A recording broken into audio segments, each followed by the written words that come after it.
Hello, Internet. David here from the Thirsty Mage Podcast. We may be relegated to these virtual pubs for the time being, but that doesn't mean we can't still have a pint and chat.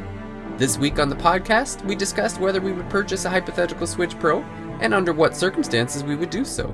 If you enjoy the discussion, please consider subscribing to the Thirsty Mage on your podcatcher of choice to hear more discussion about both new and retro RPG-related topics. We hope you'll join us at the pub each and every week, but in the meantime, let us know your take on today's topic in the comments below. Enjoy! The rumors for a Switch Pro coming this spring, they're heating up. There's the amount of smoke around this rumor just gets bigger and bigger, and I'm curious what everyone thinks about if a Switch Pro comes out, is this something that you'll be sinking money into? Do you feel like Nintendo's missed an opportunity to tell people that this is coming? I know for me, I kind of wish I had something more concrete before sinking money into more PS5 stuff. But I'm curious what you guys think. If is a Switch Pro, if it comes in, my guess is that you probably see something like where the prices are probably going to stay pretty much the same as to where they are now for the actual, like, the Switch and the Switch Lite, and maybe this comes in at like a $4.99 price point, like $100 more Canadian anyway. I'm sure it'd be $3.99, I guess, in the US. Is this something that you guys have interest with the other next gens coming out, or are we going to be so poor from dropping money into Sony and Xbox that Nintendo's going to have to wait a bit? Paige, you got to go first because you hopped in with a resounding yes halfway through David's question. So I'll probably upgrade, as I tend to do, like I do with the new 3DS, and just swap it over. I've already lost my Splatoon 2 and Go Vacation save data again, so because those are there's a couple games that have no cloud saves and no physical transfer. But I don't really take much stock for rumors, but that's what I thought about all the Switch Mini rumors, and then the Lite got announced. So I think the Switch is mostly, not completely, but it's a bit of a different audience. Like, typically most people that are buying on the Switch aren't usually going for the sort of, like, they might like the third-party games because they've got the portability and that, or if, like, the Switch is their only console. But I don't think not having the upgraded version yet is a bad thing.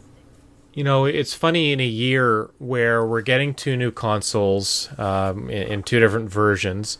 Nintendo hasn't had many major titles released. Many of the ones that they are releasing are ports or remakes or remasters or what have you. And they're still doing incredibly, incredibly well, right? They're still selling out. It's still incredibly hard to get a Switch. We're talking about year 4 of the console's lifespan. But this is the time to release a new hardware, a new SKU, right? A Switch Pro. You want to do it when things are already good, because then you can just kind of keep building on that momentum. If you do it when things are bad, you might not get people to come back. But everyone's talking about the Switch. Everyone wants a Switch. So add a new SKU to the collection. So you'll have in theory, you could have 3 different Switch hardware options, right? The small, medium, and then the big one. Or the Pro, whatever that's going to be. But I will say, even now, because of certain things, there are people that are pre-ordering PS4s and that, trying to get them to come back in stock, even though the next gen's coming, because there are always people that are at least a gen, if not more, behind. Yeah. And I like I said, I know I've mentioned this in a previous episode, but I think the Switch Pro would usher in a price drop for the other 2 Switch versions. I think that hopefully a regular Switch and a Switch Lite would become cheaper. And so that's where you make even more sales. You get even more people into the ecosystem, because everyone who wants a regular Switch will probably get the Switch, will get a Switch Pro at the same price. But if you were waiting for a price drop or a sale, and there really hasn't been a sale on the Switch, right? Like 4 years in, there's been no real. They did the $20 price drop, but in Canada at least, that price is back to normal. It was $379 for a while, but it's back to $399. So yeah, I forgot what I was gonna say. At the moment, none of the consoles are even doing bundles and that, I think, because just not having the stock, so they don't want to oversell too much. You don't even need to create any more demand because demand is already at maximum if you're selling out all your consoles. The Australian price for the retail price for the Switch is, I think it's $469. And the Switch Lite is $330. Yeah, I don't know if I'd be holding my breath on a price drop just because it's, like you said, it's so hard to get a Switch now that, why drop the price when they're selling out? Because no one's going to buy a Nintendo console at $500. Not when that same $500 could get them a PlayStation 5 or a Series X. They have to come in lower than those consoles. I hope they know that. Yeah, I don't know. I can't imagine they would, unless it competes on power. How can they possibly say we're going to come in at the same price? I think it's going to be like if it does come out, I think it's going to be just barely a 4K, and I don't even know. It might even be like the PlayStation 4 where it's an up-res. Like it's not a true 4K. It's just like a 1080 up-res to 4K. Maybe it's like it'll be like the new 3DS where it's just focusing on the performance, so the game is going to be better. Think that's what I think. It'll be the resolution will not be the primary concern. I think it'll be performance and maybe a better TVs screen. Yet. Yeah. I think if they made this, if they used a different screen or just made the portable experience even better. But yeah, I think it's more just to get third parties to keep putting their games on Switch. Like we're talking about like late PS4, late Xbox One games that are having a hard time being brought to Switch, like Doom Eternal, right? This is a game that it was announced for Switch and isn't there. Who knows? Maybe they're waiting for Switch Pro to come out, and then day and date, you're going to have Doom Eternal. And look, it runs exactly like it did on Xbox One X or something like that. I don't know. Maybe that's wishful thinking. I don't know. But do you think there'll be riots in the streets if all of a sudden games that are coming out are only playable on a Switch Pro and not a Switch? I don't know that would happen. I think it's just like, hey, if you want the comparable experience to like what it was on PlayStation and Xbox, then you need to get a Switch Pro, and you'll be able to run it on a Switch Lite or a standard Switch, but it's just not going to be ideal. And I don't know. Again, do you think Doom Eternal would run on a like? If they're waiting for the Switch Pro to get Doom Eternal to run, and they can't do it now, like because it was supposed to come out, Doom Eternal was supposed to be day and date, so obviously they can't get it to run on the Switch. No, it's not can't. They can, but it's not about running. It's about fidelity, right? They want to put that game out so that it looks and plays the same as the other versions, and it might be that you need a Switch Pro to do that. There's been a couple Switch ports where like they do technically work, but they're not very good. Like The Outer Worlds is a good example. That one's really it looks terrible. I think Journey to a Savage Planet runs okay, but just like even like that's a very colourful game, and on the Switch it looks like so much more sort of muted. Meanwhile, something like Witcher 3 works pretty well. It sort of comes across as like if there was a 360 version of the game. Because, there was that point where, like, the cross-gen, where it was, like, 360 and Xbox One versions of games. So it seems like it was like, if this was, like, the last gen version. Yeah, I think it's going to be something like, when the Switch came out, we knew it wasn't going to be as powerful as the PlayStation 4 and an Xbox One. But it was close. It was comparable. The Switch Pro is going to try to do that with these next-gen consoles. It's not going to be the same. It's not going to be as good. But it's going to make games possible, and it's going to make it so that you don't look at it. You want customers to ask, hey, do I want this to look the best, or do I want to have this portable, or do I want to have the freedom to play this how I want, with the TV playing in docked mode or handheld mode? Like, the Switch or the Switch experience has always been one about flexibility. So gamers are still going to have to ask that question of whether they want the best looking game, the best performing game, or the most flexible game.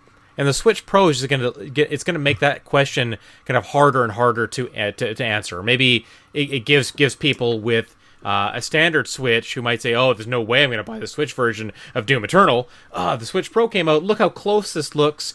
Digital Foundry is going to come out with something that says, compare this on the Switch Pro is actually really close to what people were playing when Doom Eternal first came out on a PlayStation 4 Pro or a Series X or something like that. I don't know. I think it's just to raise the bar slightly. Yeah, I'm just worried about a slippery slope of devs. Like, you know, we got it on the Switch Pro. It looks great. Nintendo says we have to make it run on a light, so it's going to be absolute dog show that nobody would even bother trying to play. There are some games that just look really bad in handheld. Like I played a demo of like Gotti 3 or something, and it looked alright on the TV, but when I took it in handheld, it was just I don't know what the resolution was, but it didn't look good at all. I mean, that proposition is built into the platform. It's part of the Switch experience. Again, like, you know, games aren't going to look as good handheld as they do on TV. So you're constantly making, as a Switch owner, you're constantly making that sacrifice or that decision, right? Well, which format do you want to play in? So the Switch Pro just kind of keeps giving you options. Well, yes and no. Like, for example, now, like, we know there was that WWE game that just did not run at all on the Switch. Mm-hmm. So, like, basically, if you wanted that game, you had to go and buy it on your PS4 or Xbox. Mm-hmm. But now, if you start getting a bunch of games where it's like, okay, I don't know, it just seems like that they're not going to sell 60 million Switches and then say, oh, the game's coming next year, you can't play on the 60 million consoles we just sold. David, there's no way they would go that exclusive route. But how do you force the devs to do that? Like, let's say I don't want to buy the Switch Pro because I've just spent all my money on the PS5, which is probably what's going to end up happening. But then you tell the devs that the PS5 install base is like 5 million and the Switch install base is 60 million. No, but we're probably talking about like an Ubisoft game. Like, let's say Ubisoft decides they want to get, okay, the Pro comes out and they want to put Watch Dogs Legion on the Pro. So Ubisoft sits there and go, okay, well, we've got the Xbox or the PS5 Series X. You could also play it on PS4 or Xbox One. We've got it running on the Switch Pro, but now Nintendo's forcing us to shove it on their Lite. If you're stupid enough to buy it, it's never going to play. Let me give you a much more likely scenario. Before that, I'm going to ask you a question. Name 3 Ubisoft games on Switch. Assassin's Creed, Mario Assassin's Creed. Yeah. Okay, yeah, and when did those Assassin's Creed games first come out? Oh, years and years ago. PlayStation 3, Xbox 360. Exactly. I was going to say, you brought up Ubisoft. There is one new Ubisoft game coming to Switch in December.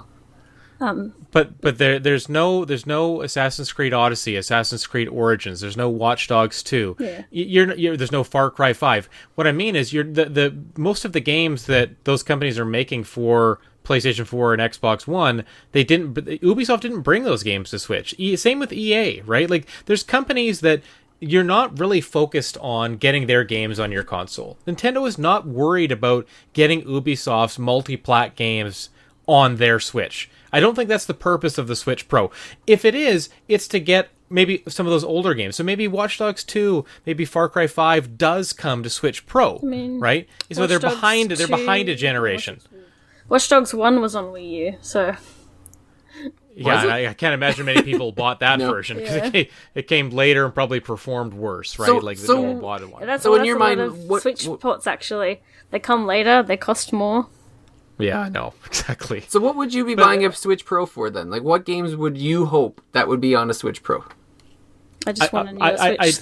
Yeah, no, I'm with Paige. I want a better Switch. I don't need new games. I just want the Switch games I have to look better. Isn't that the same, David? Aren't we asking the same question about an Xbox Series X? Why would you buy that when you can play all your games on an Xbox One?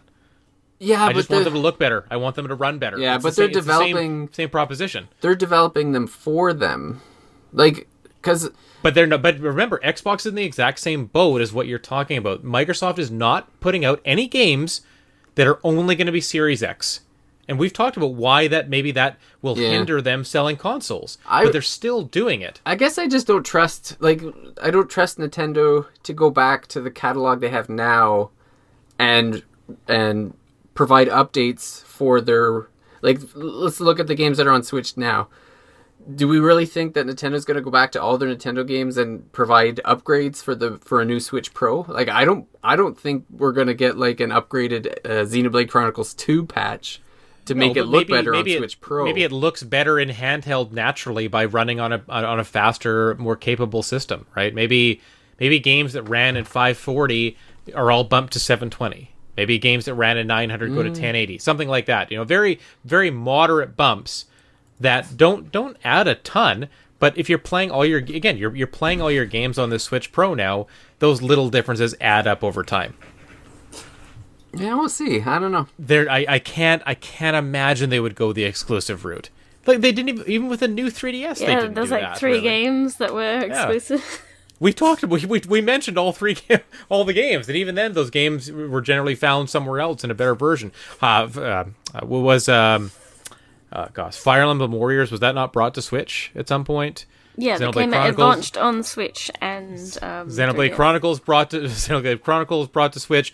Even the games that were new 3DS exclusive or only really capable on that console were brought somewhere else anyways. So like what I'm saying is Nintendo isn't in the business of excluding its customers. I think it's going to be maybe some third parties do, but I don't think Nintendo first party games when a new Switch comes out are going to be exclusive to that platform. I'd be shocked actually. Yeah, we'll see. We'll see.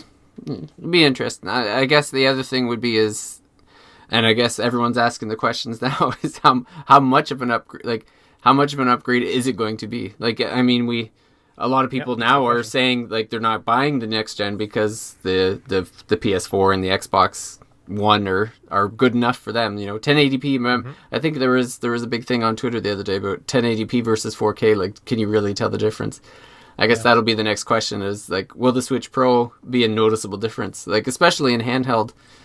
I guess it'll be interesting to see what happens there. Yep, it's hard to know. I mean, it's hard to. We're just speculating about what this console is or could be.